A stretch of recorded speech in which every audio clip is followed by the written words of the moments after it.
Аз реших, че не искам да живея в този свят и намерих начин да си изградя мой.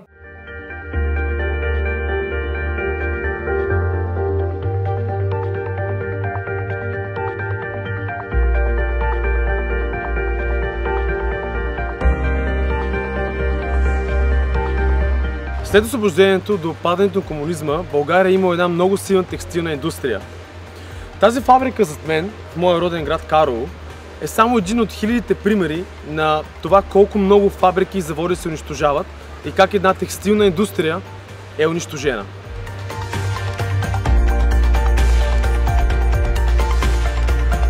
Старото се руши, но нима това е краят на българската текстилна промишленост. Нима действително сме толкова неспособни, нима наистина няма друг изход. В това видео ви показваме един млад предприемач, който е намерил начин да промени модната индустрия у нас.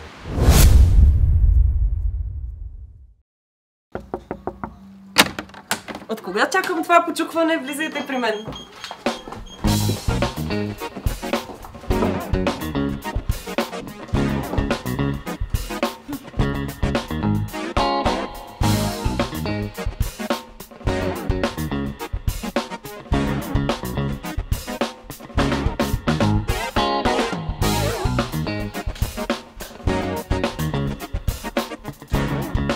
Окей, също това да почнем. Здравейте, аз съм Надежда Червенкова, на 28 години, от Благоевград, дизайнер по призвание, желание и образование.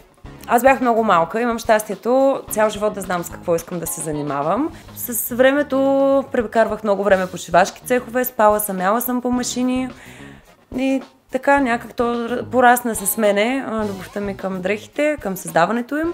Не е целта да променим модния бранш в страната, ми по-скоро да го създадем. Така както той е съществувал преди време и като цяло в света, е било супер подходящо за въпросното време.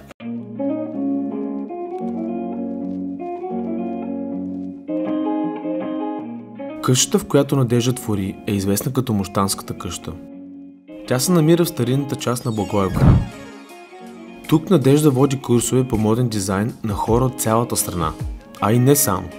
Най-възрастният курсист Дейвид е на 70 години и идва от далечната Аляска.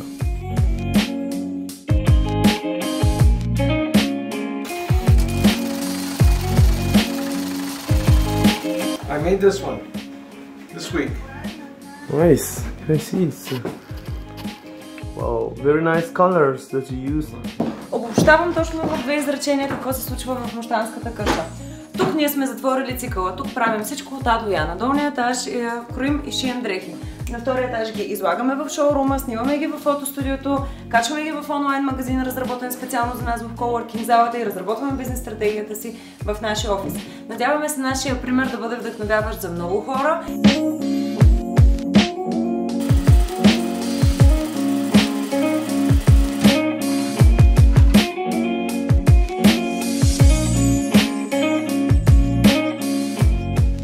Много се мечтая и точно това се старая да постигна в тази къща, да покажа, че имаме абсолютно всичко нужно, за да създаваме качествени дрехи и се опитвам така да изложа процеса, че да може да се приложи във всяка друга сфера, не само в текстилната. Човек като слуша с какъв хъс и енергия говори Надежда, би си казал, че тя е късметлийка и нещата в живота й се случват без кой знае какви проблеми. Само че това далеч не е така. Цял живот аз съм още дете, пораснала с няма, не може, няма да стане, няма как да се получи. Заради това, че няма и не може и за всичко беше невъзможно, аз реших, че не искам да живея в този свят и намерих начин да си изградя мой. Когато хората ме виждат как правя нещата и как ги случвам, си мисля, че е много лесно, защото аз съм винаги усмихната, винаги позитивна. Истината е, че всъщност има наистина много жестоки казуси, които отнемат от моята енергия, от моето време. И сега в момента съм в един такъв казус. Оказва се, че институция се опитва да ми отнеме къщата и аз сега съм в едни много дълги дела, в съдилища. Много хора казват, ако бях на твое място, щях да се откажа, щях да си събера багажа и да излетя през терминал 2. Истината е, че това не е пътя. Пътя е да си следваш мечтите, да си вършиш работата качествено и изрядно. Повярвайте ми, да бъде направено нещо правилно е най-лесният път.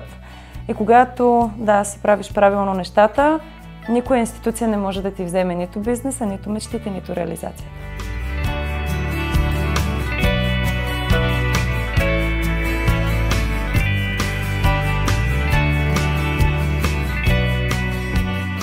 Когато влезнах да разглеждам къщата, за да мога да се кандидатирам да я взема под наем, нямаше прозорци, всички врати бяха разпочупени, разпоклатени, кабели висяха, да не говоря за тоалетната. Беше в ужасяващо състояние това пространство, а пък е архитектурен исторически паметник на културата.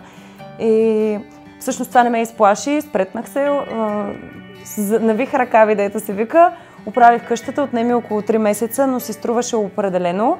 Чисто техниката в самата къща, която аз съм вкарала, е над 30 000 лева. Надежда Червенкова е един необикновен дизайнер. Тя е основател на единственото италианско училище за мода в България. Предприемач, преподавател и най-вече човек, който вярва във възможностите на хората. Човек, който вярва, че ние българите сме способни да създадем една нова модна индустрия у нас. Дали ще успеем, времето ще покаже.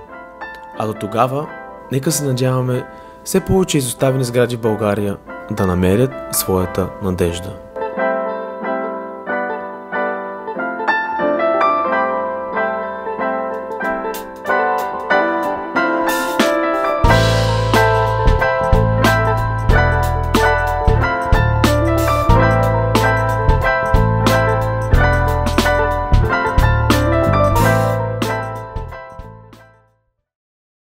В моменти, в които не съм виждала изход, съм сядала и съм си казвала, сега това ли беше?